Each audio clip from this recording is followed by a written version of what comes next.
I am so pleased that we're part of Wisdom Week. I remember talking with Michelle Gare and Son Gornhammer almost, it seemed like months ago, and we talked about his idea of a Wisdom Week, and we talked about our participating, and this is wonderful that you're all here. Let me tell you just a little bit about where you are, for those of you who have not been to CIIS before, the California Institute of Integral Studies. Part of the history is on the wall over there, and we are 45 years old as CIIS, and prior to that was the American Academy of Asian Studies, and that was founded for the study of wisdom traditions. And one of the many areas that we consider ourselves to be at least founded for and we study is the whole area of wisdom, which tonight you will have an opportunity to hear from our professors. Let me just tell you three things about CIIS. First, it's a university, and we give undergraduate degrees in the School of Undergraduate Studies, and we give master's degrees and doctoral degrees in the School of Consciousness and Transformation and the School of Professional Psychology and Health. So in that aspect, you are meeting the professors who teach in our academic programs.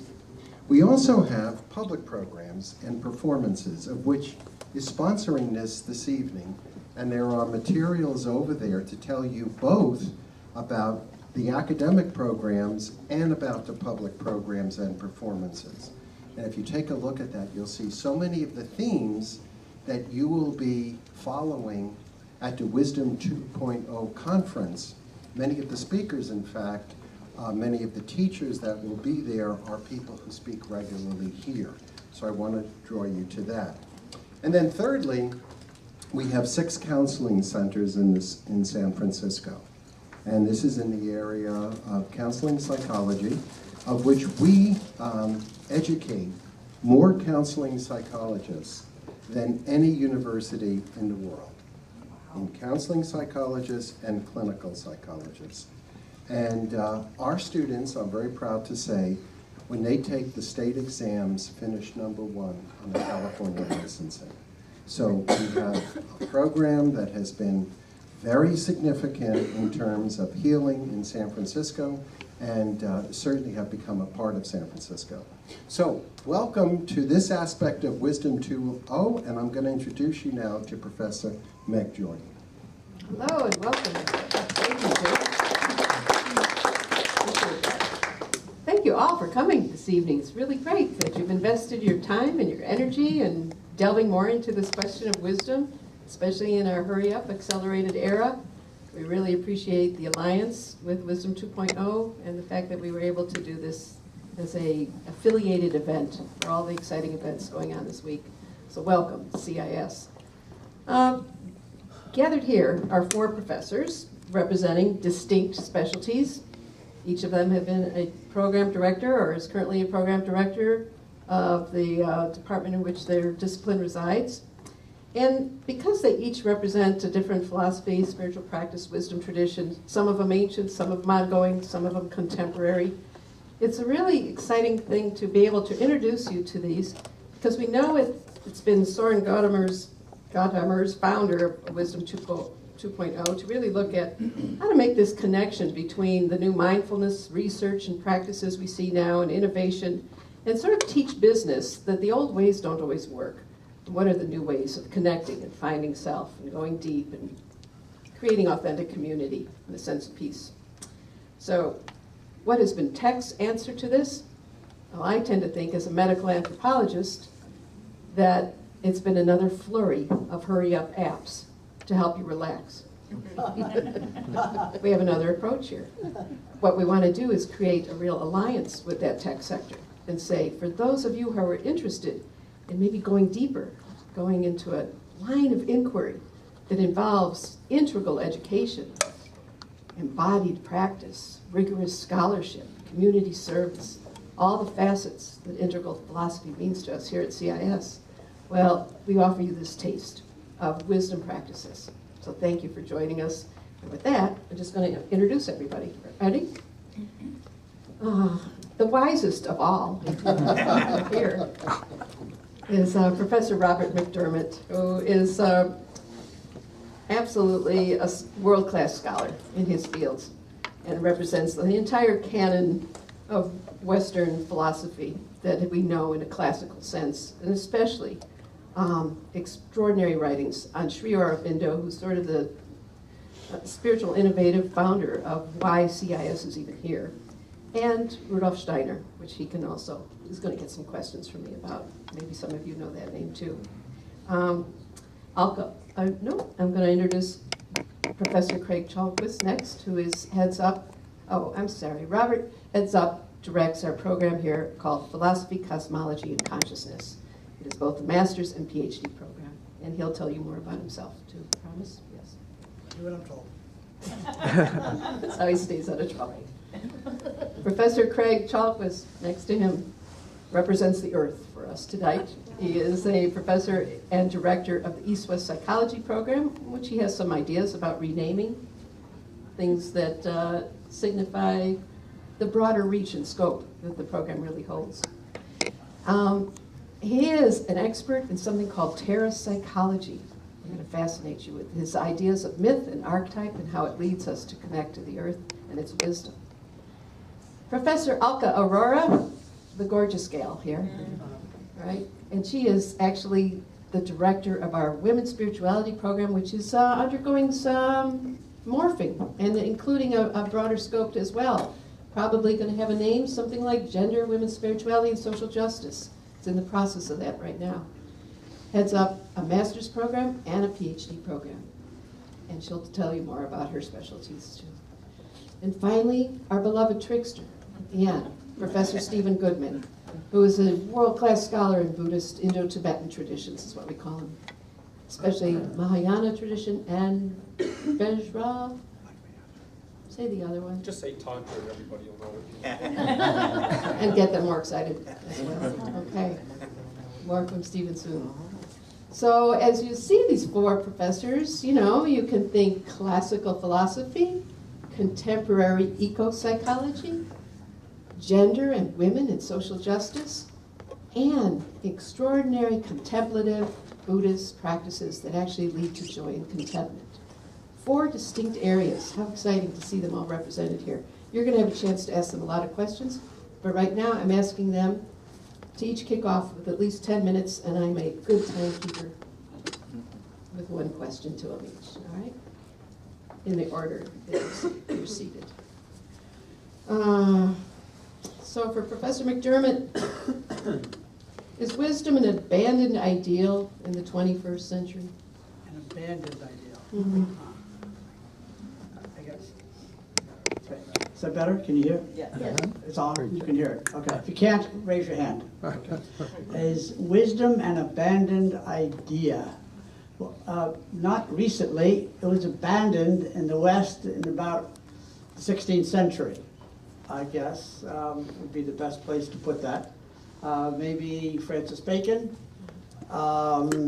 When the West began to identify knowledge with power and utility, usefulness, knowledge became useful.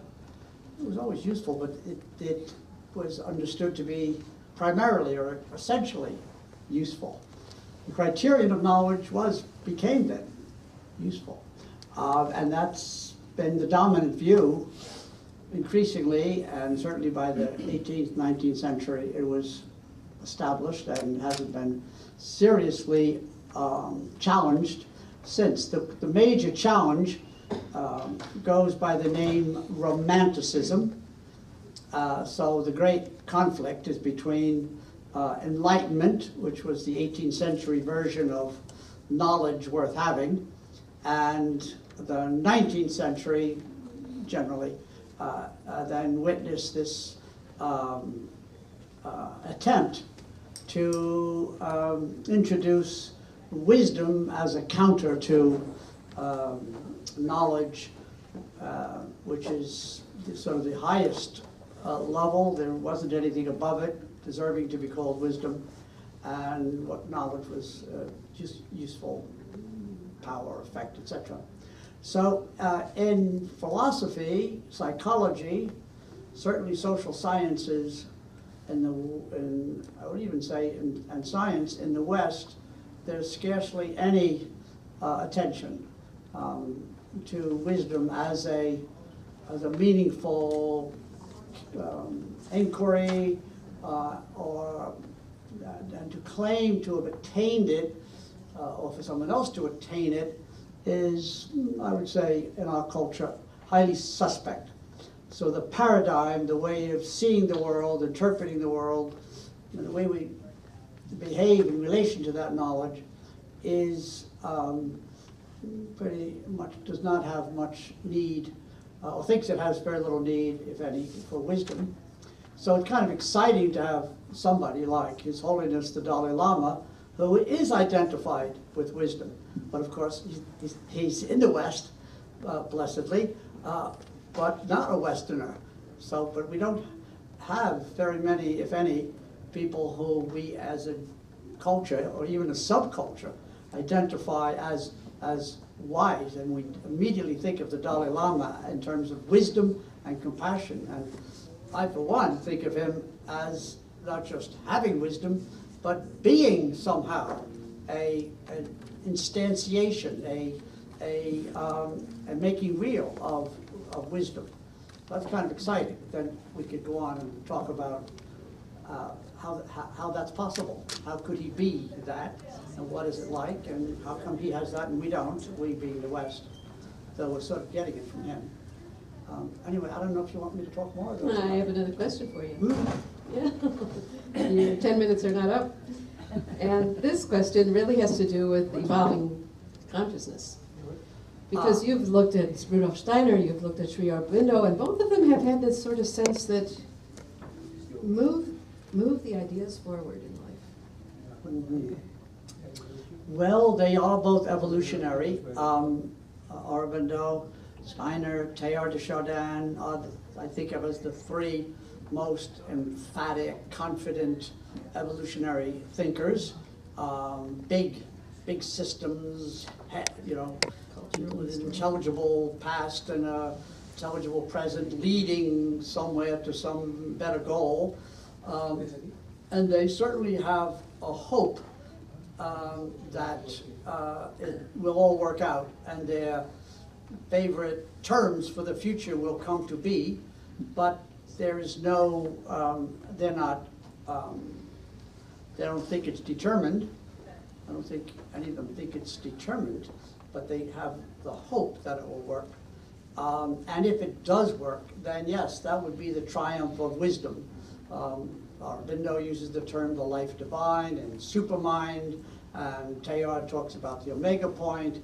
Steiner is like many phases, each one perhaps leading to some greater wisdom, but always with some great struggle and undermining and challenging and temptations which could thwart. So no guarantee. No great trajectory. Some of our audience, could you raise your hand if you're part of a tech business community or interesting? And the rest, scholars, students? Let's see. Okay, so it's a nice mix. Some of you in tech might know about Kurzweil's singularity, some ideas of the, the strange attractor that pulls us forward in terms of evolving consciousness as well. Do you think that there's anything in this current paradigm that contributes to wisdom? Or is it just all unhappiness with modern thinking?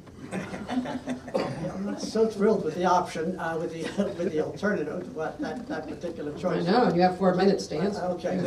Okay, here comes option number 3. So I think that text as such, or technology as such, is not wisdom any more than any other brilliant, practical, efficient achievement is in itself wise. But I use the word brilliant deliberately. It is brilliant and getting more brilliant and more exciting and more, in a certain sense, alluring. And I think it's the case that every great advance brings with it a shadow dimension. And so in the case of technology, the brilliance is enabling us to communicate and share and solve problems and do amazing, amazing things. More amazing than I understand, but I certainly see them and admire them. But the shadow dimension is that it can, like anything else that's new and exciting, it can challenge our interiority, our independence, our romantic dimensions. It's not obvious that it will, or that it is, but it's certainly an important question. And the wisdom, I think, with respect to technology is depends on our ability to be both brilliant, technologically brilliant, and not be kind of overwhelmed. I'm very nervous about middle schoolers who are just really kind of just really tied to their iPhones and texting in their pockets and such. I don't think there's a lot of time to think about too many other things. I'm not a middle schooler, I'm not even a parent of a middle schooler, but I'm concerned about something that's so seductive. As long as you're talking about children, are children actual sources of wisdom for you? You're a grandparent. I love my grandchildren, I love my children. I don't know that the wisdom that our culture needs is likely to come from children, because the wisdom we need needs to be addressed to our adult temptations, which has to do with violence and shortcuts of all kinds. So I don't know that children have a wonderful intuitive capacity if they're not already squashed by schools and technology or parents. But I think they're not able to give us wisdom in the areas where we're making terrible, terrible mistakes. How about the elderly? Just because you're growing old doesn't mean you're wise, does it? No, alas. It's fairly standard to get old before wise. So, yeah, the wise can have the ability to take a big picture, which is hard to do when they're young.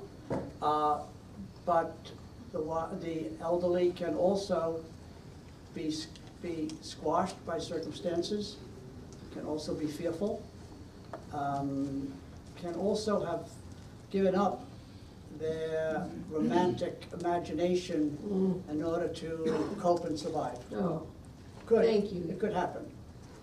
It's a beautiful segue. You're handing over your microphone. Okay. Thank you. Great questions. Thank you. Yes, they were. So, he wrote some of them. And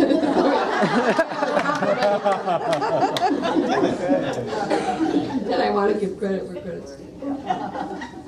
Squashing the imagination, quashing the imagination, which really is a beautiful segue to Professor Craig Chalquist, as I said, chair of the East-West Psychology Program, and some of our most imaginative work there goes on there in eco-psychology and depth psychology, and ecotherapy and mythology.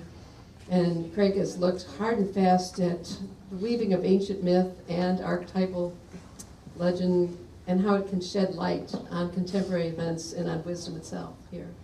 So when the imagination is feeling quashed, how do we reinvigorate? I think well, what helps me anyway is to get back in touch with some of the old stories, current ones too. I mean, when I was training as a psychotherapist, I didn't hear this too much until the end of my training, but a lot of our theories talked about the neurological basis for the psyche and other things that we need to know. Those are important layers to it, but a lot of them were from the outside. And since then I've come to think of the psyche as being made of story, actually. So we respond to story because it's who we are, it's our nature. And so sometimes to get my imagination going again when it's threatening to get a little bit numb, I look at ancient myths because I think they have a lot of wisdom that gets overlooked in our culture. In fact, our culture so disparages myth that in English, in American English, myth has come to mean a lie.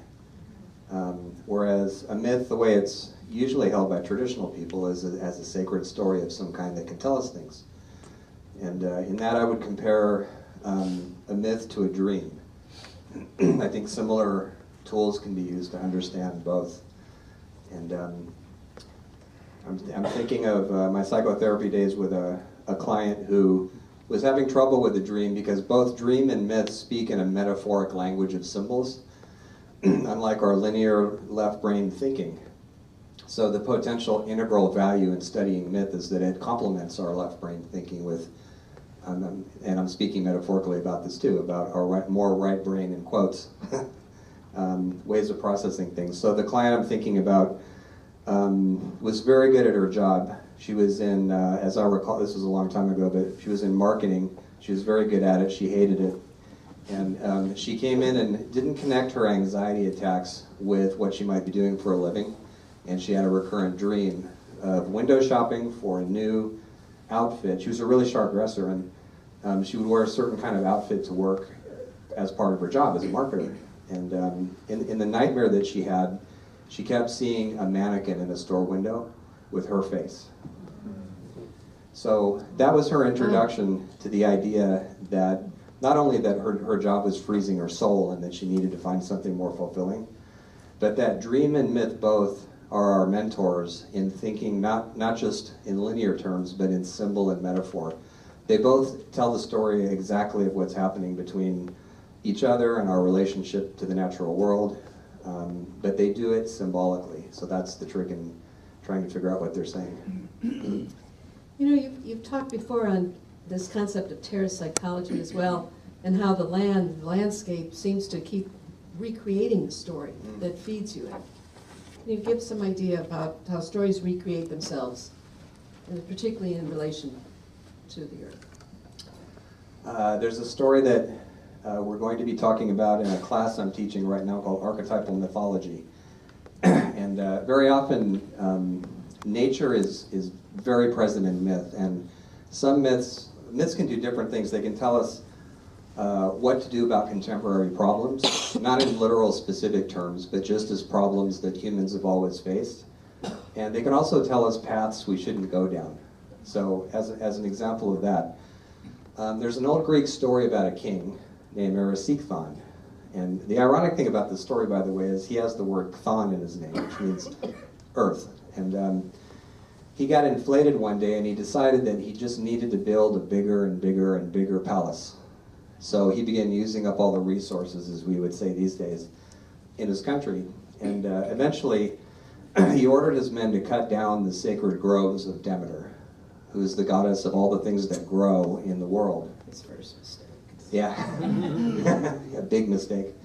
And so one of the goddesses who was watching him do this, her name, you probably heard at some point, it was Nemesis, the restorer of balances. And there's probably most or all of the gods and goddesses of mythology have to do with restoring balances, but the style of Nemesis is to restore them quickly and painfully, right? So she cursed Erisichthon with a hunger that was insatiable as a result of his logging activities. And so he ate all the food in his kingdom, and then he ate all his subjects, and then he ate his family, and then he ate himself, and he was gone. So there's several lessons here, I think, just in terms of what happens when you're so hungry for planetary resources that you eat all of them and end up eating yourself. With regard to terra psychology, it's a word I coined several years ago to refer to how deep our psychological connections are to the lands we live and work on, mostly unconscious connections, but still powerful. And I would just like to give a single example of terrapsych thinking, which is that we now are in the Bay Area, which is the largest estuary on the West Coast, and an estuary is a place ecologically where they're hugely productive edge places, meeting places. Saltwater and freshwater come together there. species that would never have met anywhere else come together there. Just incredible, ecologically cosmopolitan, one might say, meeting places. So the terrapsychology move is to ask a question, which is, in what way is an ecological estuary like the San Francisco Bay Area also a cultural, psychological, and even spiritual estuary too for the people who live here? And when we ask that question, we get all kinds of interesting parallels coming up between the places where we live and the things that we do there. I love this. I think I bonded with my brother Craig here when I gave a lecture in integrative health talking about how the continental plate and the Pacific plate are butted up against each other here, and it creates an agitation. We all know it's the San Andreas Fault. It also creates a huge pebble in your shoe for growth and development. If you find yourself agitated going to 6 or 7 workshops every month and always gathering new knowledge and trying to assimilate it and integrate it and all, welcome to the Bay Area. We have a certain wonderful agitation here to learn, grow, stretch. And when you can hold on to that and fasten to some of the mythology and terrapsychology, it helps you make some meaning and some sense of things. Why does that matter to people? Well, I think it gives us a sense of our place in the world, which is something that we're increasingly missing. It's funny, I was having a conversation with my dad a while ago, and he said, "What in the hell is terrapsychology?" And I love it that I've kidded him about this. My dad's first name is Kurt, and that's him, right? So look at what your name is, by the way. There's some interesting mythology if you take it far back enough. But anyway, I said, well, here's an example of it. I said, you and Mom have actually lived in California for longer than I have. They came out from Nebraska, but they've been here longer. And I said, but I was born here. And do you remember that time when I was a starving doctoral student and I was broke all the time? And I did my dissertation in a tool shed. You know, that time when I never seemed to, I got stressed about it, but I always knew that money would come in or that things would happen. And Dad used to ask me how I could live like that. And I said, well, in the California psyche is the fact, deep down, that we live on the edge of the continent. There is no further you can go here except right into the Pacific Ocean. And we have the San Andreas Fault, which is named after the saint who got pulled apart in different directions. We have that. And pretty much all of the geology from Nevada to here is driftwood, so to speak. It's accumulated island arcs that got swept out of the ocean as the North American continent moved. So everything here is new compared to the rest of the continent. It's new and it's edgy. And there's something, I think, anyway, in the Californian psyche that expects rupture. We expect surfaces to shift. I don't panic when earthquakes happen. And so I told them it's always been that way for us, especially for Native people who lived here for pretty much ever. They know this too. And my dad went, that's interesting. So knowing that, I know something about my relationship to this land, and it gives me a sense of, even in a land of rupture and newness, it gives me a groundedness that I wouldn't have otherwise. And it also gives me a sense of why my vocation is unfolding here rather than elsewhere. Thank you. Thank you for that. A sense of groundedness allows me to say, time to hand over.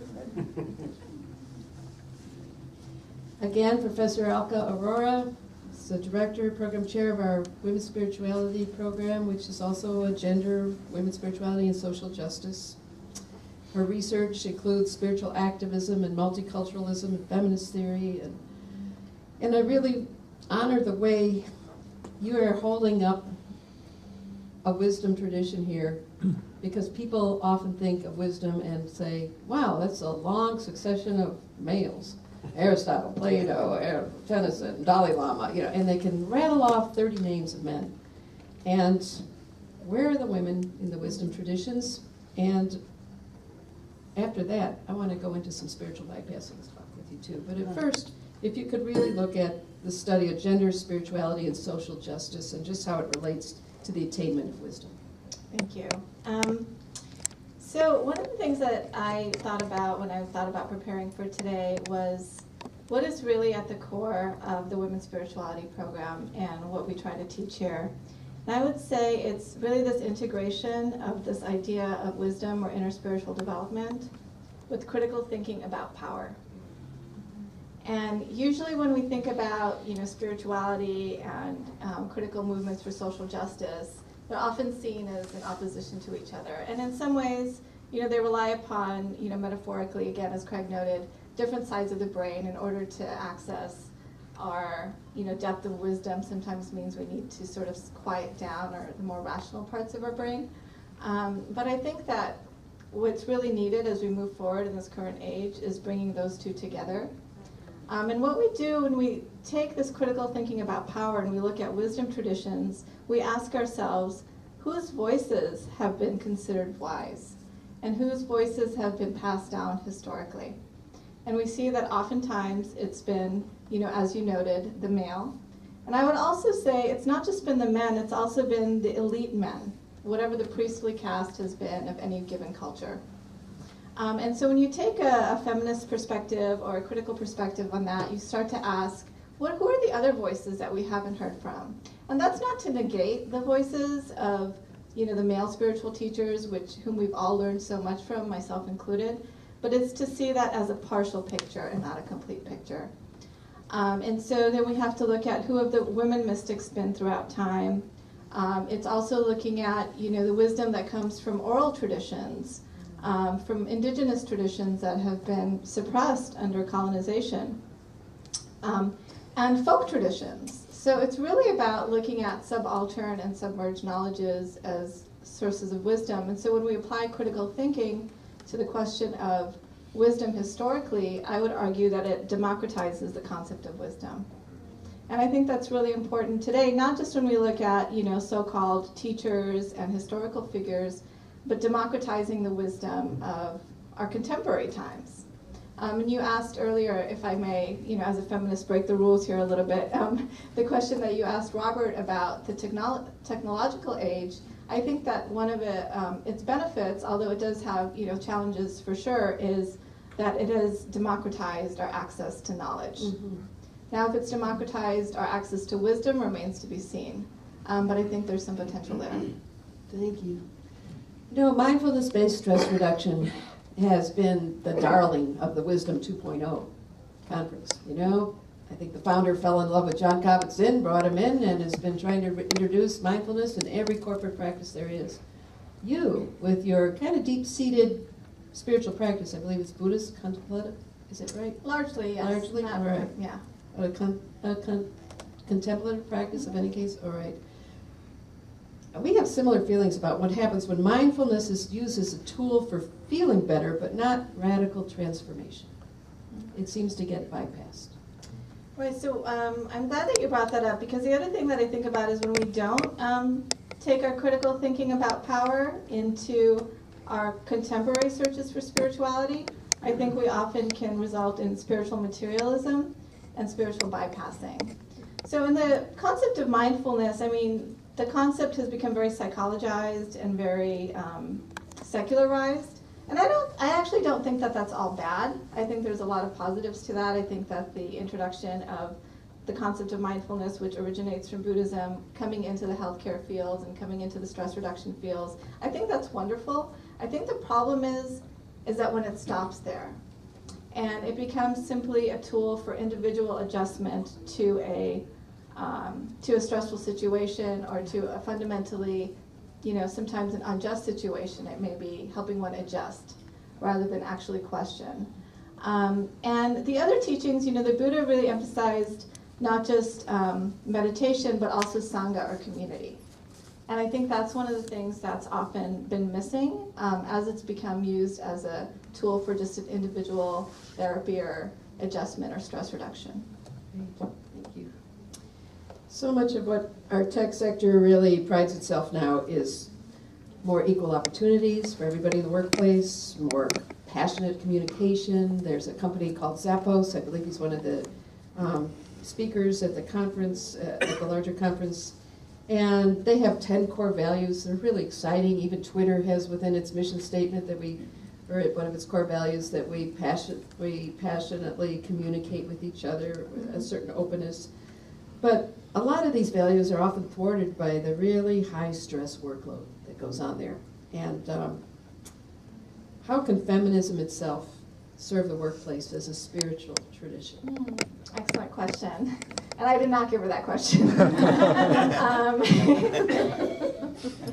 Well, I think that, one of the most, I think for women who have relative privilege in the West and in other parts of the world as well, the question becomes, how do I have it all, right? And Lean so, in. right.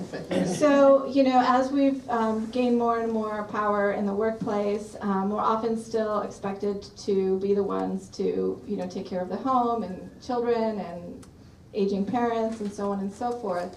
And I think, in generations past, there was this idea that, the man would go out and he could put in 40, 50, 60 hours because there was someone in the home basically subsidizing his labor, right, by doing the laundry and doing the cooking. And now I think what's happened is that both folks are expected to work 40, 50, 60, 80 hours, right? And who's subsidizing the labor now is often low-paid nannies, service workers, so on and so forth. And yet everyone is still stressed out, right? So I think I think the first thing that can happen is, I think we see a lot more activism happening around, women having maternity leave and time off, but then there's always that fear that is that going to hold me back in the workplace? And I think really maybe what needs to happen is for men to start demanding time off for their families. And I really think that happens not so much from a top-down perspective, but from people starting to shift what they're valuing. And valuing that both men and women are able to find balance in terms of family and also work. Thank you. Thank you.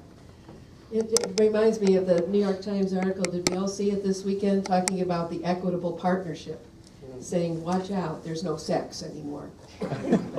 We are offering a new PhD in human sexuality to help to address that soon in fall. The baton gets passed to Professor Stephen Goodman, who has really been able to explore the depths of Buddhist traditions and has really come across ways to say, where is joy and contentment in all this? As we look at the attainment of wisdom, very often joy is overlooked, but you've really done a beautiful inquiry into that. Can you share that with us? I'll try. So joyfully. And I'm in the Department of Asian and Comparative Studies. Can you tell us more about that? Part of Philosophy and Religion Department goes all the way back to the founders here, a vision of Haridas Chaudhuri and some of his colleagues who really had a world integral vision that the very best of Asian traditions and non-Asian traditions were now needing to collaborate.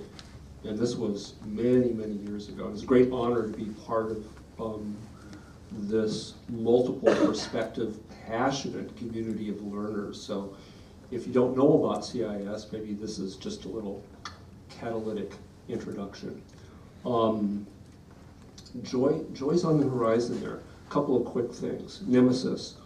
Remember? Nemesis. I was at you can't escape Greek mythological realities, and it came to me about 15 years ago when, in a university not so far from here, I was on a Buddhist retreat at a place where we would all go to eat, and we went in, and the wait person, she said to us, "Hi, I'm your waitress." I think she said waitress. "Hi, I'm your waitress, and my name's Nemesis." And we looked at her, and she said, "Yeah, I know, my parents were hippies, and they never got clear on the Greek mythology." So that's good.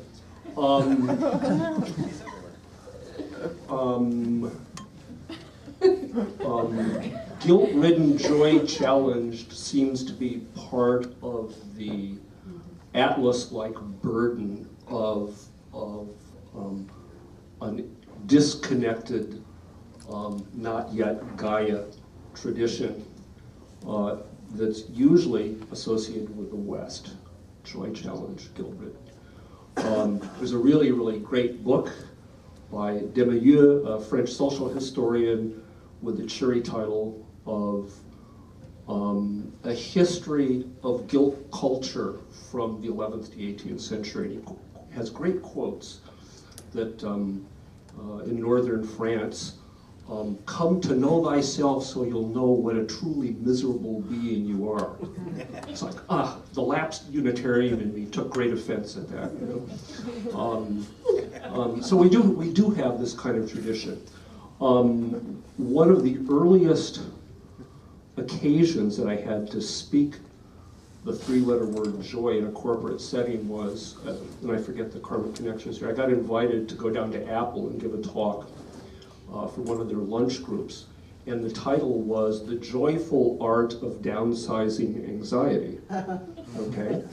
And so I went and we had a, you know, just get in touch and we did all that stuff. And I left. And then at 5 o'clock that same day, they laid off like 1,500 people. Wow. And it was like, oh my God.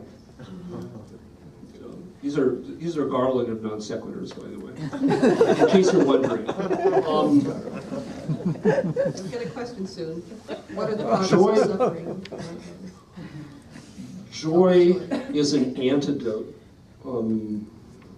So joy, many different things. In a more technical Buddhist context, everyone's heard of loving kindness, or you will soon if you haven't, compassion. Then there's joy and equanimity, and if I might, the focus for loving kindness is to really focus on oneself and others, connecting to happiness and sources of happiness. You're thinking about happiness. Compassion is a technical term, is focusing on yourself and others to be disconnected from suffering and sources of suffering. Ajahn Jumian, a great forest Thai monk, said that in times of great war and conflict, loving kindness is not enough. One needs compassion. One needs to find the spiritual resources to be present when there is great amounts of suffering, passions, to be with those passions, compassionate. And the only reason that one doesn't have that capacity currently, he said, is because one has fear. And then he said, and the only reason we have fear is because we haven't yet tasted the deathless state. And he was saying this in Thai, and Jack Kornfield at Spirit Rock was translating for him, and we're all going, wow. Yeah. And so we hear these kind of generic terms about compassion and loving kindness. I'm so interested in dealing, as I have for the last 30 years or so, with living traditions of Buddhism. You rarely hear about joy. Now, more is coming to the fore. And joy has its target, focusing in oneself and others on the experience of well-being, joy, happiness, and it's said to be an antidote to jealousy. And so what's said is that if one is always trying to measure how you're doing, and this really applies to the corporate world a lot, and then feeling somebody's getting over on you and it's not joyful and it's very stressful. So we might say in a corporate context, which is not the totality of why we're here, the wisdom aspect of joy as an antidote to a certain kind of anxiety and suffering is to find, if you have any experiential reference for yourself or others, to locate moments of joy. I used to encourage people to do a joy journal, and sometimes it'd be blank, right? It's like it's simulating, it's like, you know, loitering, it's mental loitering to think about joy. How can you, when the world's so bad, you should go out and organize, not knowing the connection between the release of great resources and also, finally, the extreme they take, and His Holiness the Dalai Lama is very good on this, to take joy in all beings' experiences of joy, including, finally, those who temporarily we regard as being our enemies. And at least as a Gedanken, a what-if experiment, it's very, very interesting to see what happens if those we regard as oppositional or a competitor is taken as a target for generating a sense of joy. And the reason it's possible because all beings want the same thing, as Dalai Lama says. They want love, they want happiness, they don't know how. So joy, or focusing on the real achievements, the well-dones, the amazing things that can happen sometimes in that short interval, very, very short interval known as being alive, will release and sort of redo, now we say neuroplasticity, being able to find other sources of heretofore hidden joy. And so it reduces suffering, it relieves stress, and it makes your ability to deal with competitors wilier. You know, you're not so oppositional. It's like conflict resolution. Not so oppositional. Yeah. It's amazing. I love the way you touch upon the in the service of all beings. That the what's the word? Bodhicitta. Yeah. Well, we can talk English here. The altruistic wish for well-being. There. Yeah. And which leads me to a question for all of you now. Everybody pipe in. The difference between an individual pursuit of wisdom, joy, contentment, and one that is more in service of the collective, more collective-oriented. Which of your traditions, spiritual practices, gives attention to the collective over the individual?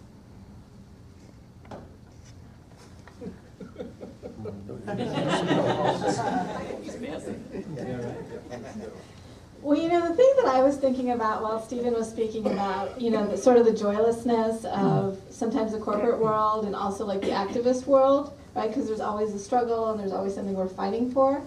And I think the really thing that's interesting is it struck me once when I was in graduate school that, you know, if we had our feminist revolution and we had what we wanted, then what? Right? What is it that we want? You know, we want, you know, not just equality, but we all, as all beings want, is to be happy and to have well-being. And I think we really need to keep that in mind when we think about, for instance, social movements that are so focused on after we gain whatever it is that we're trying to gain, then we can allow ourselves to play and be happy and have joy, as opposed to having joy be the path.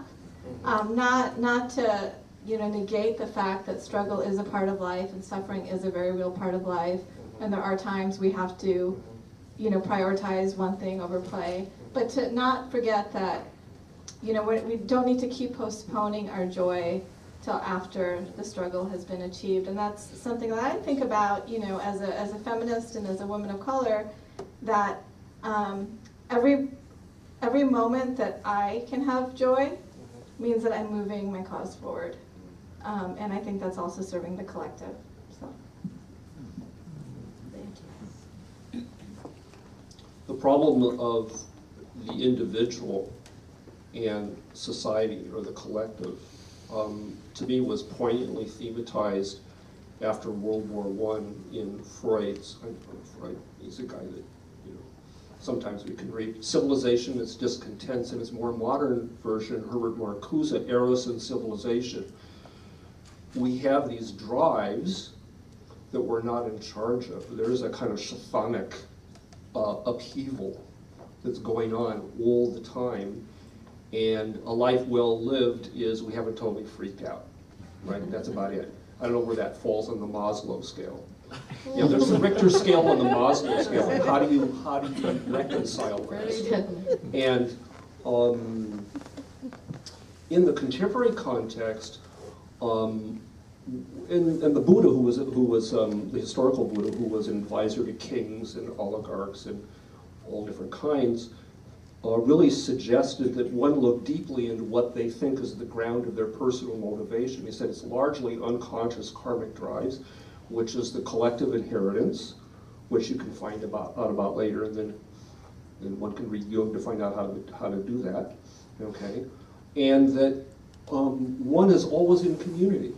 I mean, there are isolated yogis and yoginis, but one is always, so that one can make a strong argument that even strong, single-minded contemplative practices, the Vita Contemplata that Hannah Arendt talks about, the Christian traditions, etc., are always completely supported by society which recognizes the value of quiet time for the renewal of the highest values, so that the personal depth work is seen as seeding future shoots that then can be harvested by the collectivity. Personal depth work. Well, it's been said that our culture suffers from attention deficit disorder, not just individuals. Who's got a remedy for how to go about introducing people to personal depth work in an age of attention deficit? You probably do. Go ahead, I'll go. I was going to be a smartass about looking at the fantasy of cures, but on a serious note, I think sometimes our symptoms impel us that way. I'm not in a hurry to get rid of symptoms unless they're a safety issue. You know, they're endangering people, but I mean, if you're so depressed you can't get out of bed, you can't work on yourself either, so you need something, obviously. But in our culture, we tend to forget that a symptom is also a signal. And it's often a signal of deep discontentment about something in our lives. So for me, and I was trained in the traditions of depth psychology, which includes mythology and the other things I talked about earlier. And in the eyes of that tradition, the symptom is something to be paid attention to. And when we suffer enough, then we begin to transform. It doesn't always take that. Some people do it without that. When I was a trainee therapist, we always wished for the clients who just wanted to work on themselves.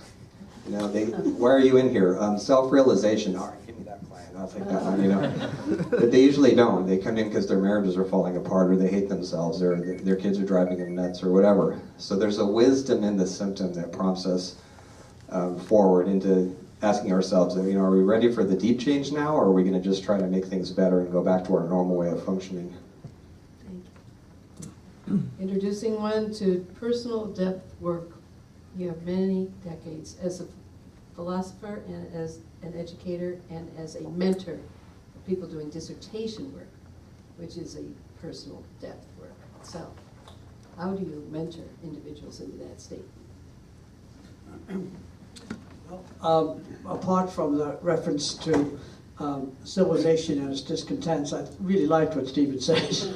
I don't know what exactly your relationship was to Freud in that moment, but because I think that's a very unfortunate book and not helpful for us.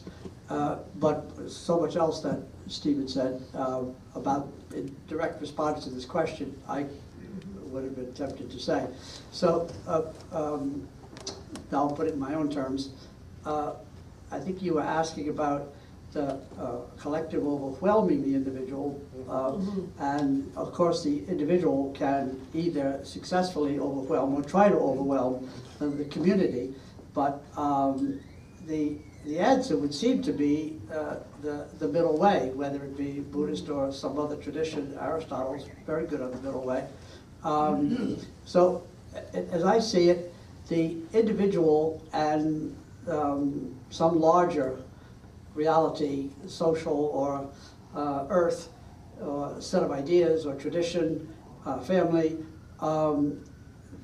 those relationships are, or those poles, if you want to say, are distinct, but they're not separable. So the idea of the society without distinct, unique individuals, I think, is not a society at all. It's collective. And the idea that an individual would be an island or a silo or a discrete solipsistic entity is false. So the truth has to lie in the intimate, dynamic, mutually enhancing relationship between the two. And I think all the great thinkers affirm that. Though when Freud gets a little cranky in his old age, he sort of lost track. Yeah. But all the other great thinkers, I think, and all the great religious traditions, psychological teachings, I think, really are on the side of the intimate, positive relationship between individual and some larger context or framework. At least that's the way I see it. That's the way you see it, and your colleague begs to differ. Go ahead. No. No? Begs to agree? We've been dialogue. Good. just being stimulated by what everyone said, there's a someone who was nominated by Martin Luther King for the Nobel Peace Prize, Thich Nhat Hanh, who is still walking the earth, who got introduced once by my good friend Wes Nitzker. He activates pacifists and he pacifies activists. And he coined the term, kind of a translation, but in a kind of language that I think a teenager could understand. Interbeing, I-N-T-E-R, being, that we are with others, that who we are is part of this dance, this circle of life, and that you know, in the West, you've heard the phrase, we rely on the kindness of strangers, in the Southern accent. So we have in Western as well as Eastern context an understanding that the individual, well, Robert put it very well, was never a monadic, solipsistic, Leibnizian kind of despairing nodal point, except at certain points when you're working on your PhD. But aside from that, in which case I always tell them two things, but you have to be careful how you do this when you tell somebody who's really high stressed, and this would work in the business world too. You have to be very careful, because if you hit the point before or after, it won't work. You tell them, the universe doesn't care like what you're doing, and this work that you're doing, it's not about you. But if you're careful, that can open it up to the wider surround. But, you know, some training is necessary. Training necessary, getting in touch with the interbeing. I love that concept. I want to bring it back a little bit into some of the solution-oriented ways in which the harsh realities of what people are undergoing out there, which even fuels a conference like Wisdom 2.0. So many critics fear right now that the constant barrage of social media messaging can sort of trivialize the complexity of these long respected human tasks of building character, of deepening our relationships, of having contemplative time. The constant barrage of social media messaging. Who undergoes that? Anybody feel that you're not part of it, need to be part of it? Who's Twittered in here? Tweeted, sorry. Yes, I'm on Twitter, and I don't have any followers because I don't go anywhere. Yeah. But I do know that this long-respected human tasks of things like building character and deepening our relationship takes time. Where is the time in a media barraged world? You know? I think if what we want to do now is really open up questions from anybody out there to our esteemed colleagues. Yes. Adrian. Adrian. I'd like to get you a microphone first, yeah. Doesn't reach far enough. Yeah, on wires. Hi. So, all wonderful. I don't know if I missed it, but it seemed to me that the entire discussion would have been well served by beginning with a definition of what wisdom is and a comparison of wisdom and knowledge, especially with regard to McD's initial introduction of when wisdom tradition was lost back in the 16th century and like that. So I think that beginning with definitions is important so we know what page we're on, and I would like to hear a definition of wisdom as opposed to knowledge. Would you like to take that? You just wrote a beautiful one in that essay. I'll try. Yeah, I did write an essay. Robert. Oh, yeah, look. Thank you. Media. I'm all for it, honest. So I did write an essay on wisdom in Western philosophy, which doesn't necessarily answer the question of what is wisdom in general. It's just what is it, or what has it been in Western philosophy. So I'll try to answer the philosophy part, then I'll try to give you one general answer. So in the essay on wisdom in Western philosophy, I suggested that wisdom is deep knowledge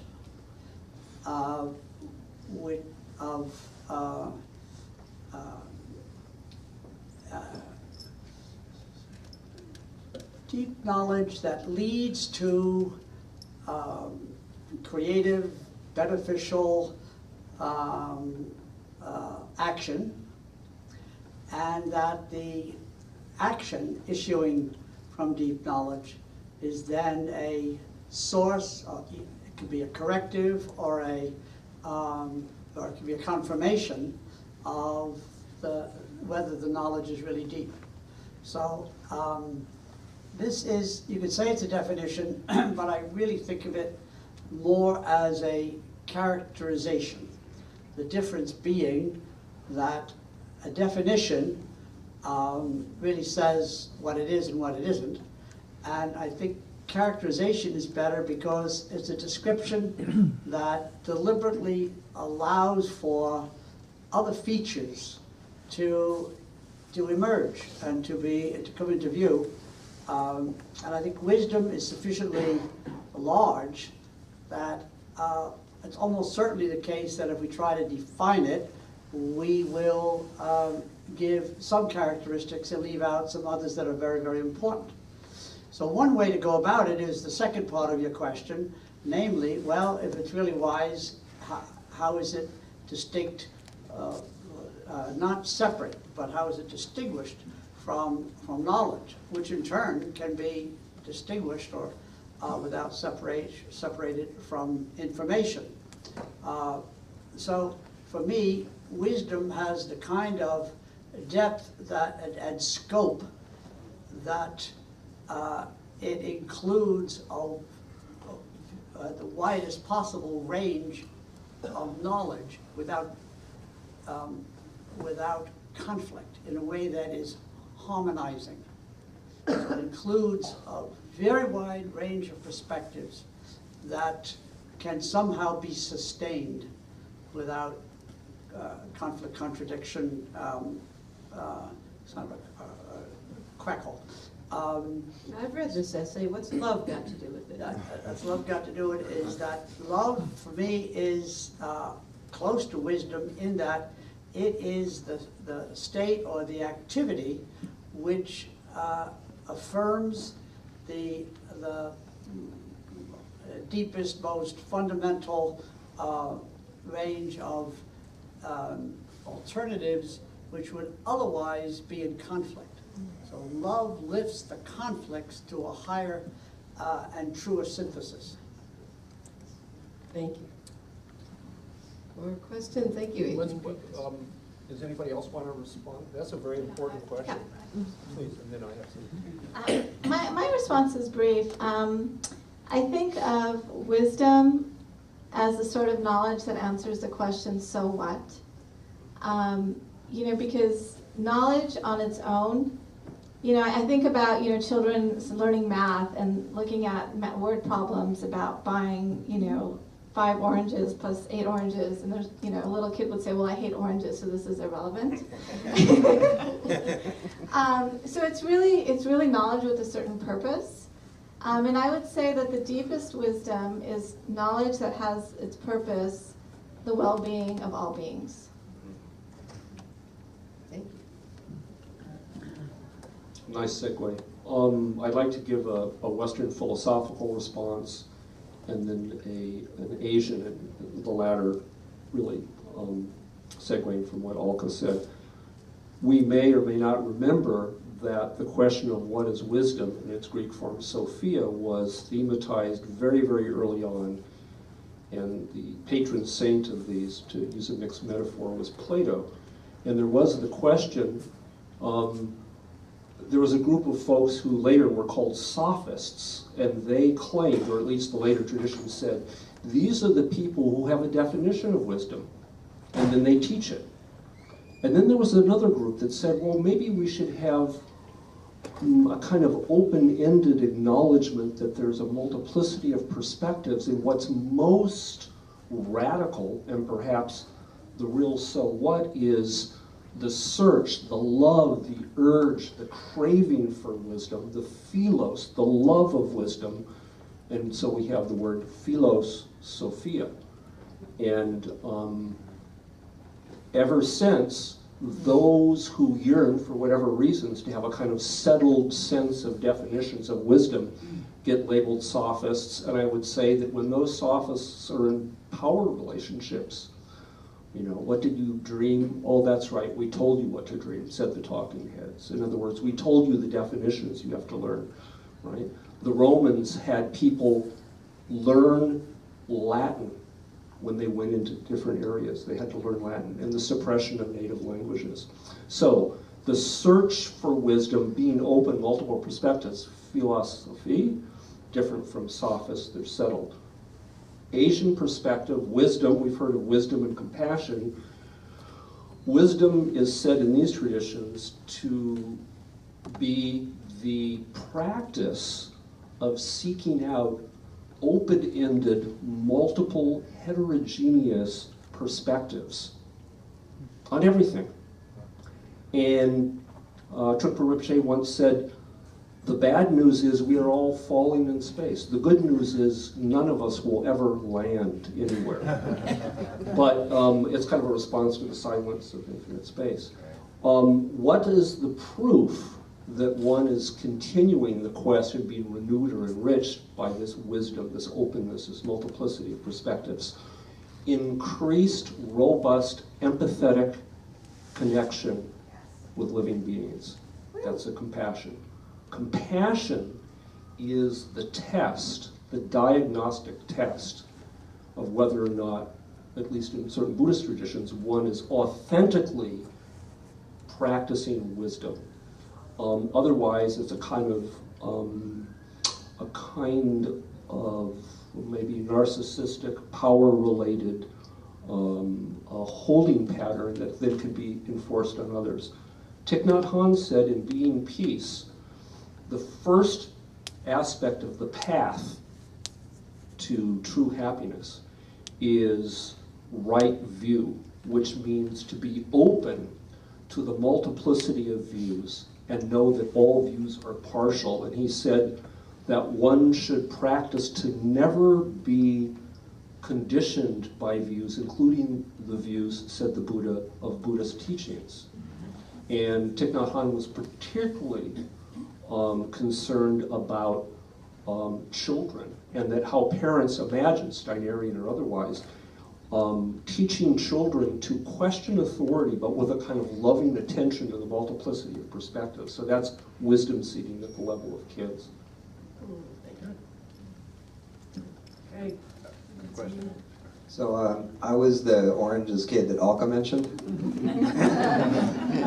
and, which is why I'm not very good with definitions. But what I do try to do is understand things through stories and anecdotes. So when I was in high school, I responded to having the tar beat out of me by a bully by knocking him out at lunchtime, and then I expressed my displeasure with the school by lighting it on fire. Fortunately, the police were close by, so they put it out before it got, really bad. And I'm mentioning this because my grandparents happened to be visiting my family when this happened. And so my parents, of course, were mortified and angry and everything that a parent would be in a situation like that. So I didn't have a good, meaningful, deep talk with them at the moment. But my grandfather pulled me aside. And he said, so about hitting the kid and lighting the fire, what was that all about? And so I told him, I was scared of this kid. He was beating me and my friends up, and this was my only response, and blah, blah, blah. And he heard me out, and then in a very accepting, non-judgmental way that really impressed me and helped me feel stable and grounded and like myself. And we had a good talk about it, and then at the end of it, he said, so as you look back on what happened and what you did, what would you say the gain for those things was? The attempt to hit back, light the fire and all that. What did you gain from that? And I said, I can't honestly say that there was any gain. And my grandfather said, in revenge, there never is. So that was, for me, a piece of wisdom right there that I very much needed. We've got more questions over there. Here, Joe. Did you have the microphone still? No. We're opening up questions. Yes, I wanted to follow up a little bit on Adrian's question because in the presentation, which I respected enormously, another sign, symbol, and significance of what the Institute is all about. But I also am wondering in terms of definitions. We looked at the 16th century and the narratives that came out of that. And we looked at the Greeks and the Romans and the narratives that came out about that. What I was kind of missing in the ancient wisdom traditions and the Gnostic traditions is I didn't hear much about that. To me, it feels like that's the bedrock of where we're all coming from tonight. And that if we were to look at these ancient narratives versus others that are really much later, how would that change the narrative, for example, of Hokmah and Sophia, and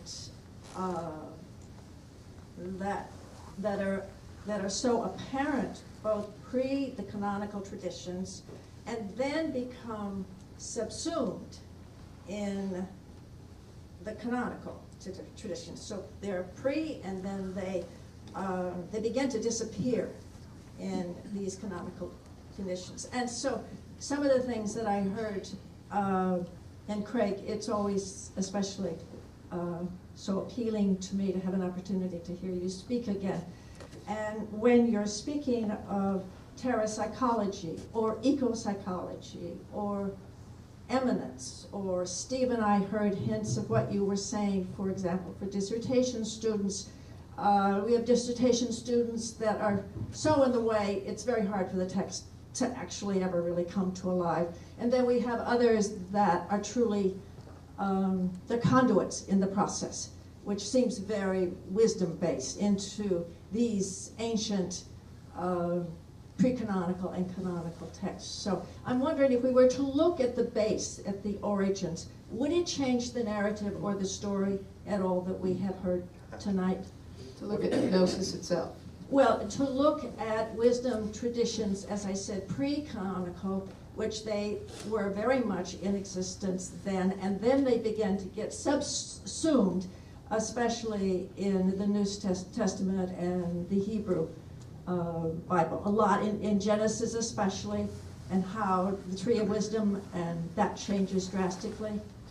So each of our panelists spoke from their specialty. Can somebody address this? Yeah, great. I'd like to tell a fragment of a Gnostic story that's probably older than 2,000 years. They had a different version of Genesis than the one that some of us are used to.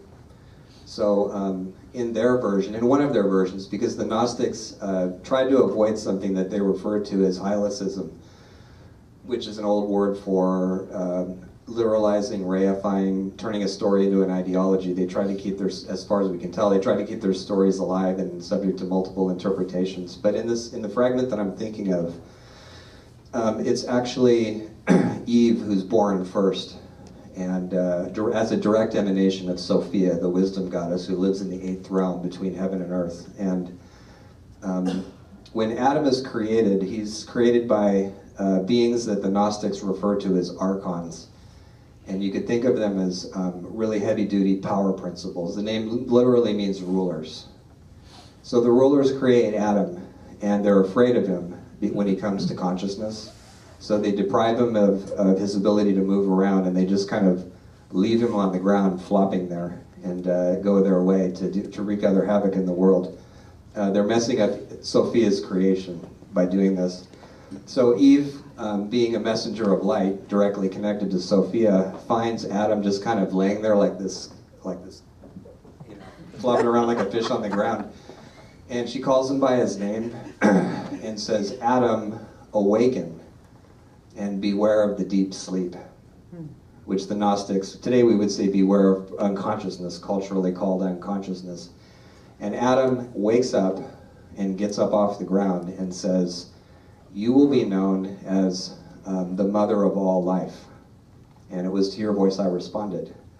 And so sometimes when I think about that story, it makes me wonder what would have happened if that had been the version that a lot of us grew up with instead of the other one. Great. News to me. And so we get our microphone over here. said address? Enough of what you want? Thank you.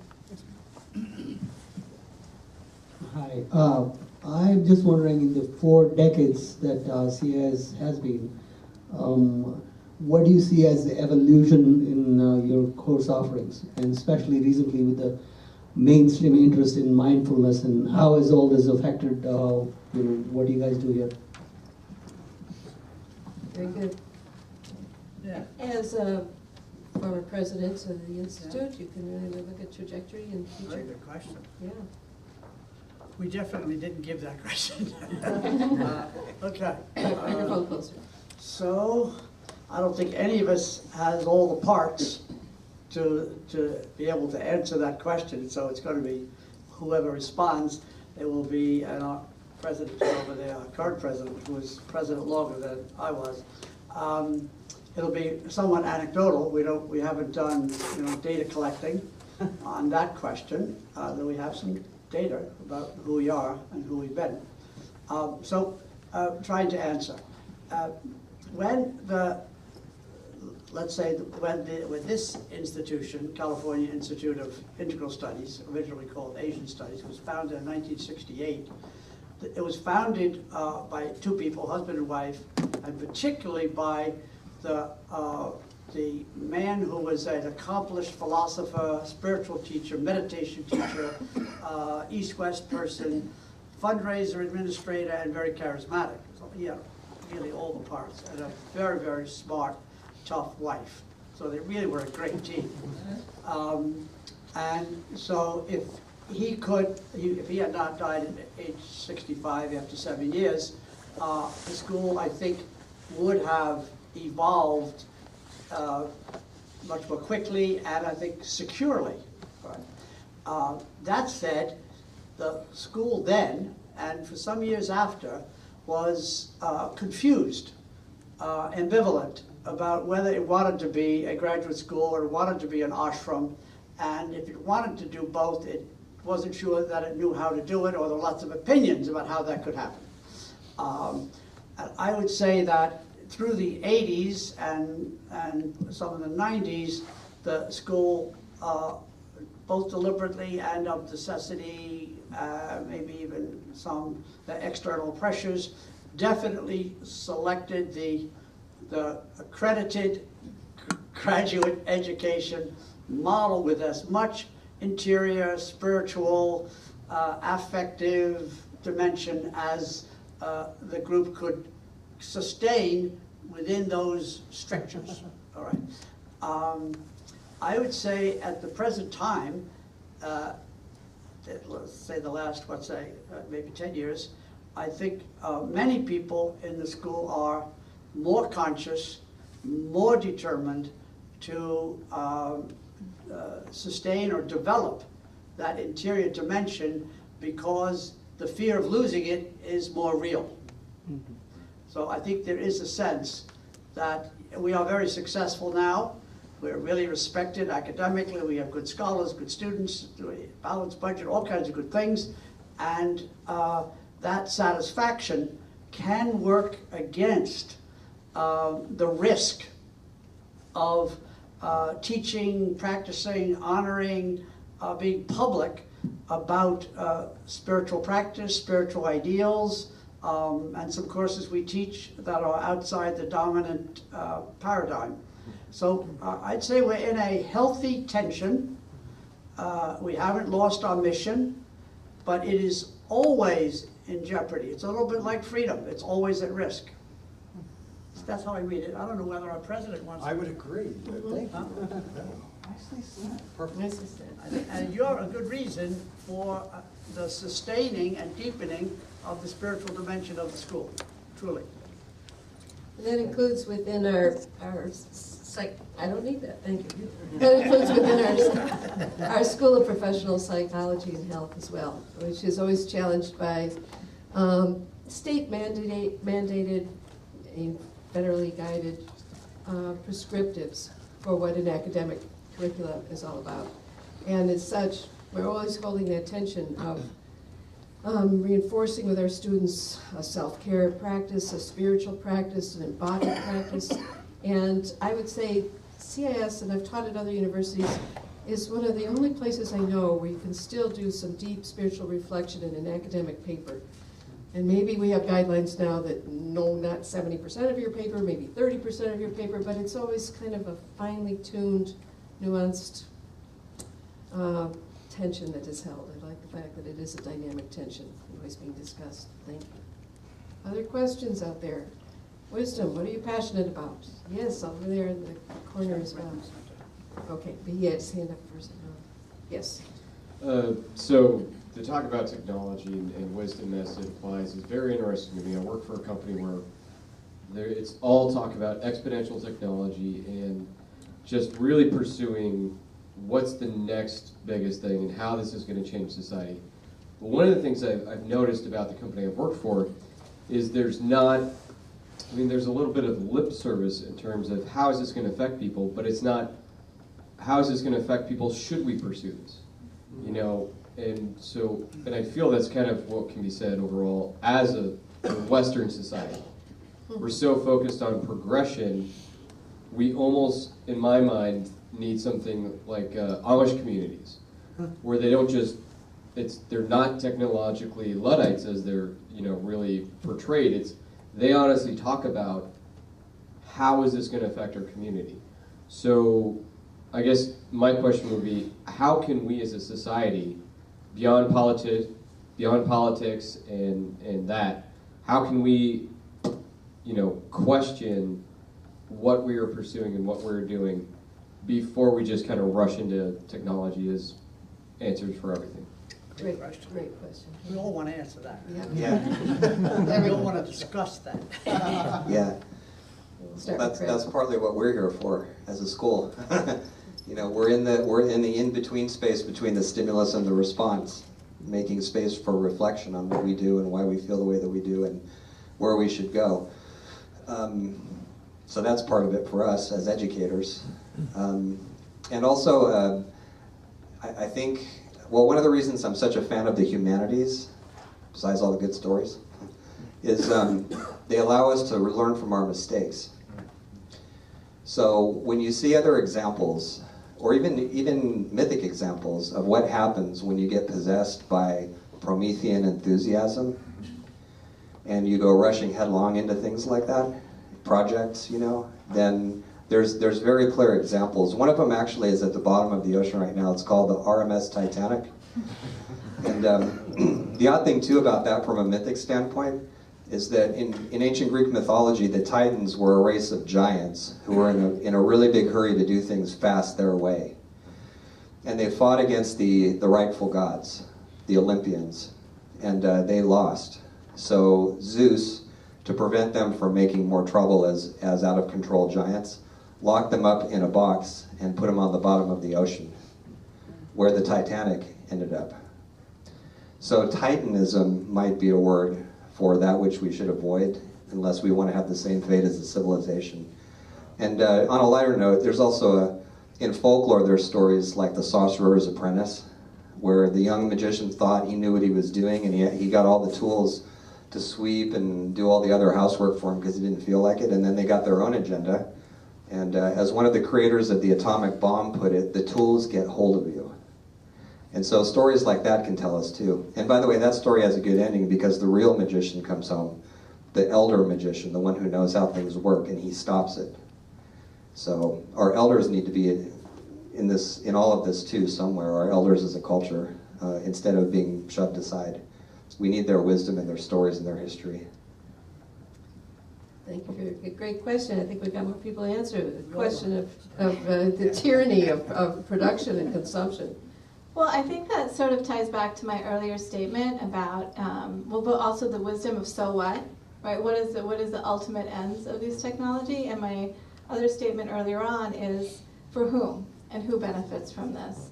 And I think in order to ask those sorts of questions, we all have to be sort of critical thinkers in terms of questioning, is this just for the stockholders, for the CEO, for a certain segment of the population?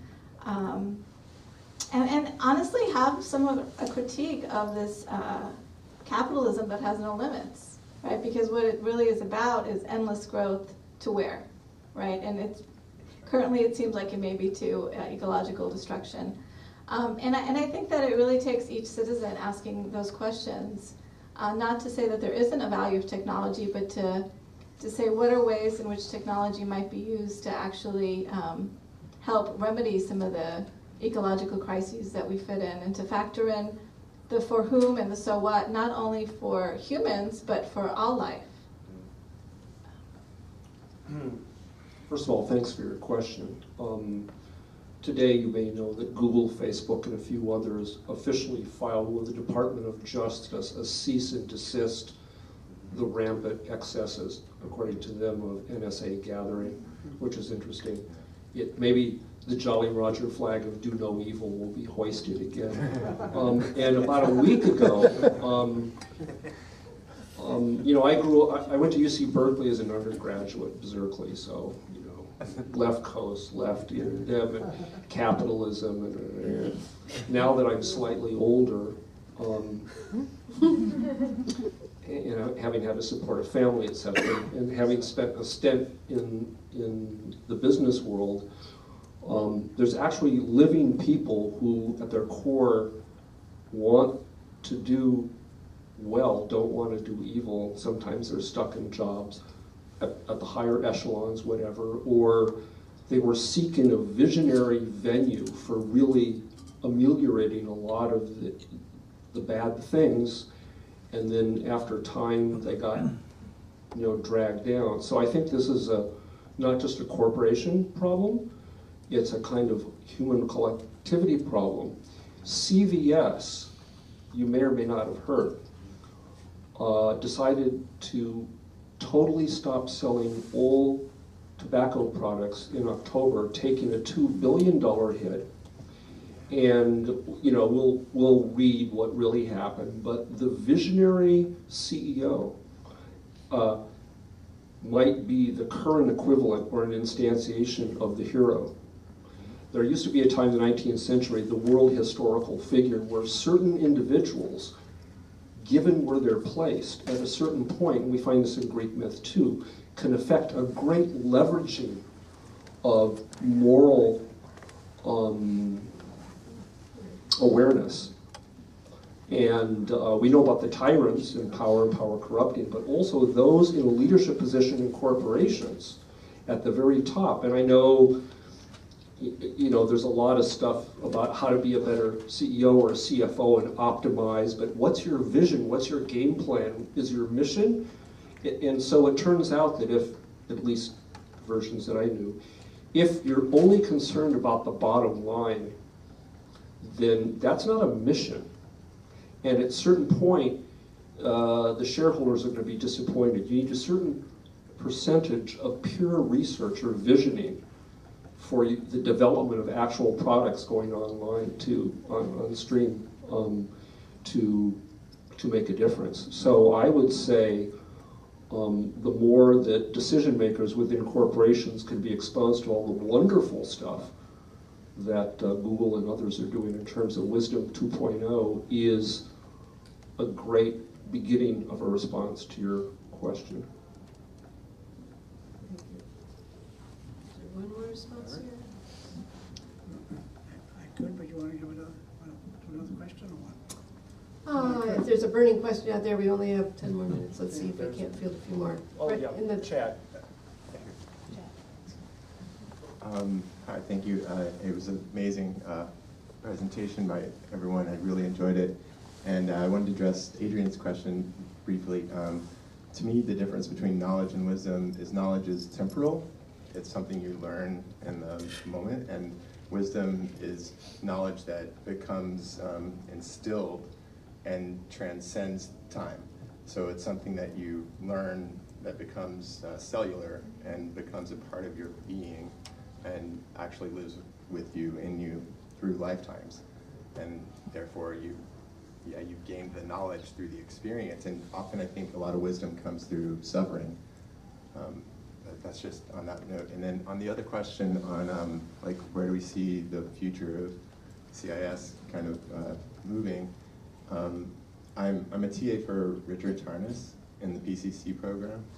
And he's written 2 books, Passion of the Western Mind and Cosmos and Psyche, and they together describe an enchanted universe where the human psyche is mirrored and reflected in the largest movements of nature, the largest patterns in nature that we're aware of.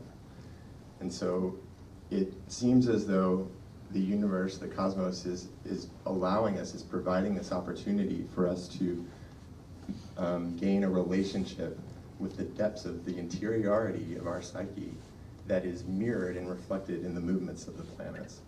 And that will potentially, if it is realized, it embeds every human being. It recenters the cosmos not on the earth, but on every individual human being. You are a center of meaning and purpose. And the locus is your natal chart, and then the transits that follow is how your life and your psyche unfolds through time. So I have deep, tremendous hope that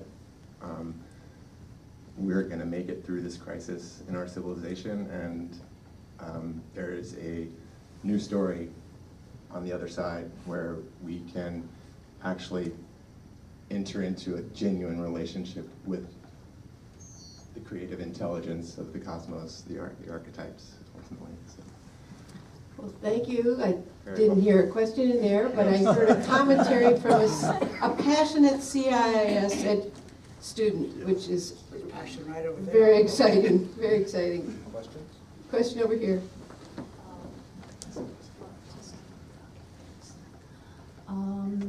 It's really a great panel discussion, and I'm very delighted to be here and hear what the faculties and professors are talking about. Just one small question, probably not really small, because I'm from the higher education field as well, and so in order to really help students gain wisdom, instead of being just improve their knowledge of wisdom, so how CIIS has been done in this field? Thanks. How to gain wisdom versus just the knowledge of wisdom. Wow. I know, we've looked at that. How are you instilling that depth of inquiry and self-care practices or spiritual practices? And is that a part of our mission? Well, I think we begin with wisdom. Wisdom is the end point. Knowledge, as I understand it, is essential on the way to wisdom. So it's not a waste at all for us to be teaching knowledge and knowledge of wisdom in the hope that faculty and students together will actually gain some wisdom, which I want to emphasize in my view is always, you know, it's a different point of view from Chad. From my point of view, it's always tentative and temporary. Because it's based on relationships, and relationships are always changing. So wisdom for me is a jump in level, whether you say higher or deeper. I'm content either way. But what I think is that it's not surface.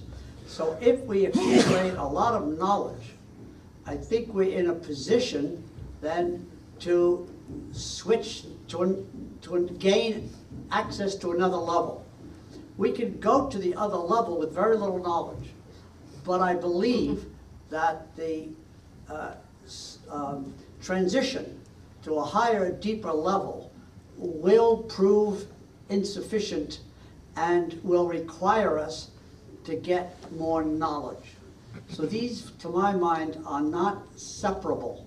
They are two different levels that are always working together.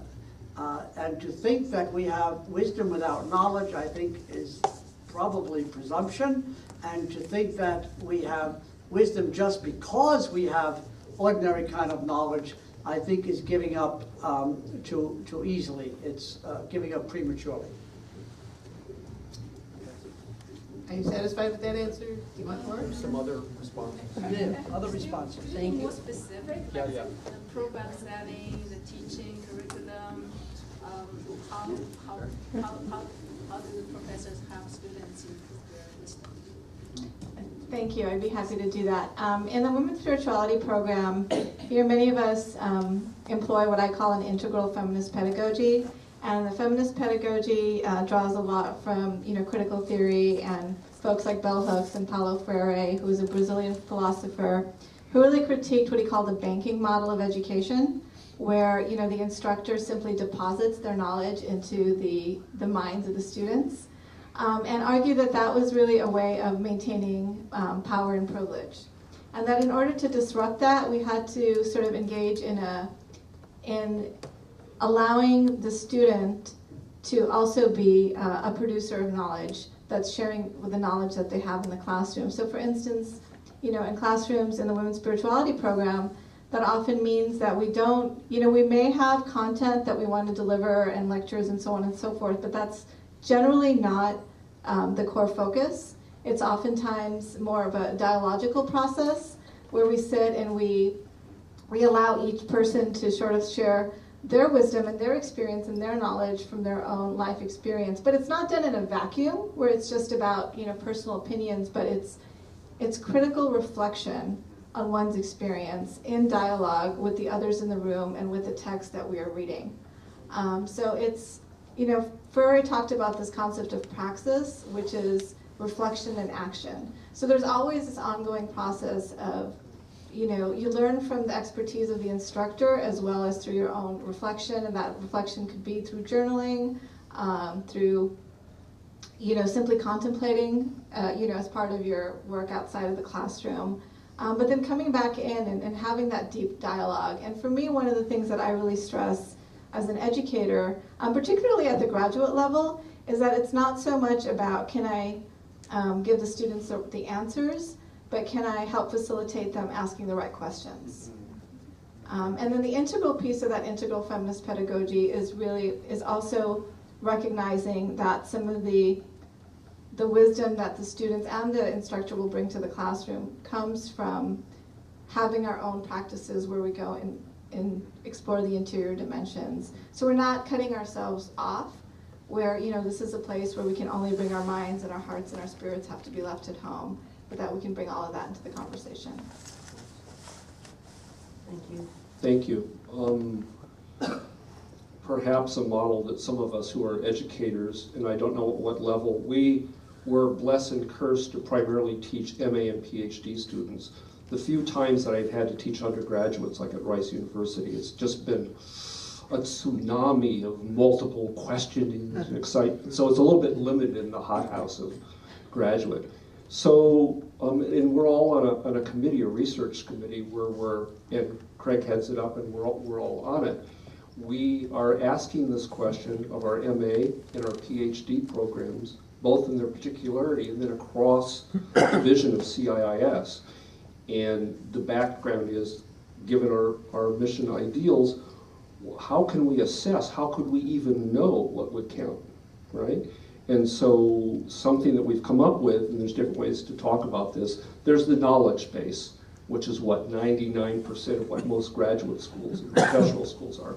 And then there's the skill set, but the skill set can be two different things. Traditionally it is how to have continual learning, how to pose graduate questions. Now we're adding social media and all of that, but Alka just mentioned another skill set which one only hears about when experience is valorized as a skill set.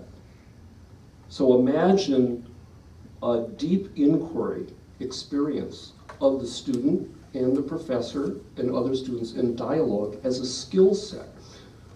You might call it meditation, you might call it group depth work, and I would say what's not unique but very special about CIIS, and I wish this happened more places at the graduate level, is really encouraging, cajoling, provoking, joyously applauding students to come forth with their voices regarding a kind of critical inquiry as a skill set into the depth of their experience, either for producing new knowledge or something else.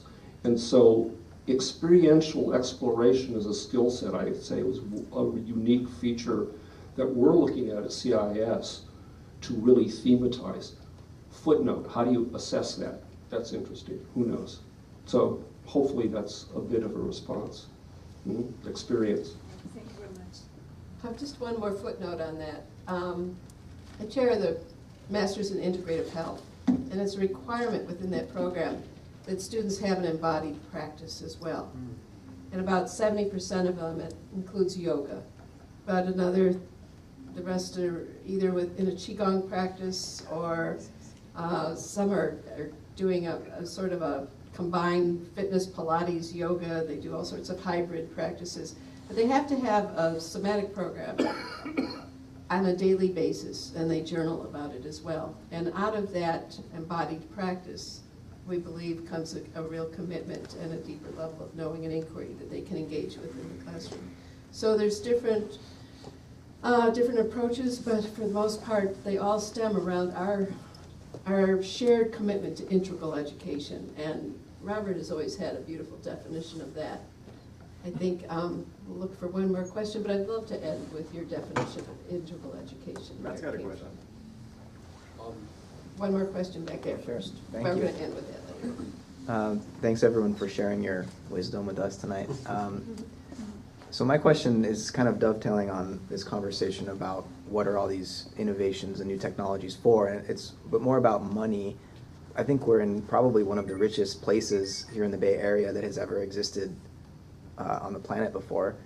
But money now seems to have become the be-all and end-all value of our civilization, and I wonder what would it look like if wisdom was the value in the context of a world now where the economy obviously is very important, but how can we use the values associated with wisdom to redirect and sort of channel the flow of money in a way that's more helpful for the community of life on Earth? Alternative economies? So nursery teachers would be well paid, and corporations would hold a bake sale. Starters. Craig, you've got an alternative economy in mind. I was just thinking that when you were talking about two words, you said flow of money, which is great, because it seems to work good when it flows, hence the word currency. Right. And the word money comes from the name of a goddess, Moneta. She was a bit like Hera, and in Roman temples where they would keep the money, there were actually altars to Moneta. So I'm chair of East-West Psychology, and there's a couple of students who've been doing some work on something they refer to as sacred commerce. What would it look like to actually have a conscious and even sacred relationship to money? So it's not a full answer to what you asked, but I feel really hopeful about those directions that this is all taking. And I would just add too that there's also a lot of psychology in money, and it could stand some analysis. So if you think about terms like depression and inflation, those are psychiatric terms. And there's also some mythology there too besides Moneta. There's the witching hour. If you get depressed about your revenues, you go to your analyst, right? So some light shed on all that too. I'm not an expert on money, but one of my favorite books about money is by George Kidder, called The Seven Stages of Money. It's been a time since I read it, but it concludes with the chapter of sort of what would it be like to be successful in your handling of money. That's called the Bodhisattva chapter, which means that that's when money goes through you as currency without it getting stuck. So it doesn't own you, and you don't get stuck holding it, but it's really like blood, and it flows. And my favorite example of that, which is not in the book, but it could be, is when George Soros, who knows a lot about money, gave away $35 billion without naming anything after himself. So he still had plenty left, I'm not saying that. But he did understand that the really great way to deal with money is to put it in circulation without controlling it by your name or your fame or your institution. We could do that at our own very, very ordinary level of just not even if we have very little money, we can work to have it move through us and not have us try to sort of stop the flow. Do you want me to do this? Or what? We're going to do one more comment, a very short one, from Stephen first. And I want to acknowledge the passion of your question, too. That's what students come here with. They also come with the most unprecedented debt in U.S. history. Judy Wexler, our dean, she could be here tonight, but it's being taped, told a story at faculty that when she was able to buy her first house, it cost less than the average debt of students. The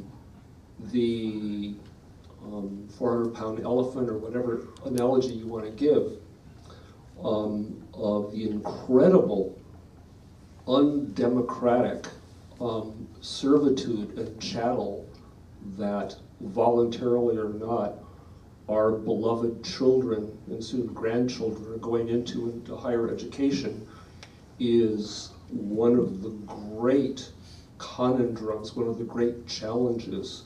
We've come a long way from land-grant colleges and a kind of vision the enlightenment, the positive sense of the enlightenment of spreading knowledge by through universal access to education has been deeply, deeply threatened. So I would hope that the high-tech companies would start, Google, Twitter, and whatever, universities, or give grants to, they do it for tech, and we've talked about internship, but it's really a great crisis.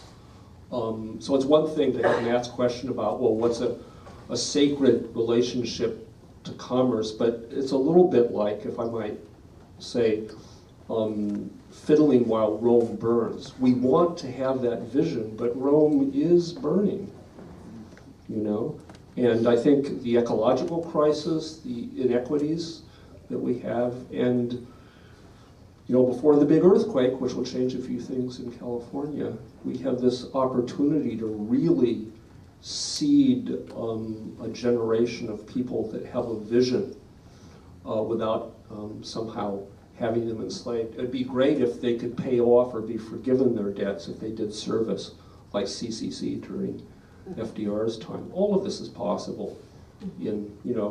If the last thing I want to say about wisdom, you may know, right, in the darkest of times, the owl of Minerva, that symbol of wisdom, takes off at what time? Midnight, in the darkest hour. So stay tuned. Thank you. Let's look at wrapping up now. We've only got a few more minutes. I think we've handled most of your questions, and I wanted Robert, who gives a very eloquent definition of integral education, because to me it is the wellspring of wisdom. And when you talk about, yeah, before. I know, I do know. Just a little kickstart, please. So I actually think that integral at the Institute at the present time is mostly thought of as body, mind, and spirit. All right, and that's fine. Any version which keeps us from disliking and distrusting each other is probably a good thing. And lots of people feel comfortable with body, mind, and spirit. It's quite serviceable. It's helpful in many, many ways. The origin of integral in the writings of Sri Aurobindo, who, 2 or 3 generations back, is the inspiration of our founder, who's the inspiration of the school, really came from the yogas, the spiritual disciplines of the Bhagavad Gita, which taught knowledge, action, love, and contemplation. And there's lots of arguments, there's lots of books written about which is the highest or the best or the most basic, and is there any one that unifies the other? And you know, we could name, well, this guy says, etc. But it's probably pretty clear that the one that unifies the others is love. So that knowledge can be love, and action can and better be love, and contemplation, which is successful, is also an act of love, not a you know, a competitive activity to see, you know, how long you can meditate, or, you know, whether you get some new ideas.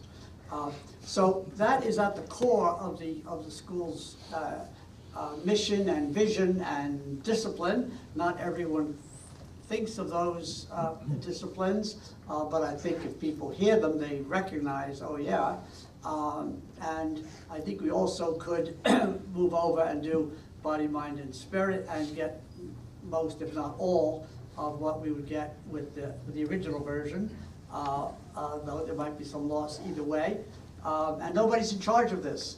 The school evolves, grows, deepens, expands, and is an ongoing dynamic process without anybody able to you know, kind of to damn it or to push it ahead by a fiat.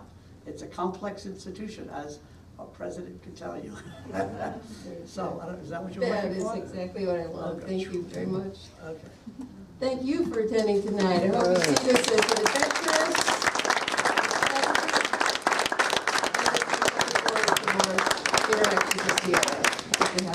Thank you for coming. Great job. It's been great. Very good. Thank you. Nice job. Nice job. She could have.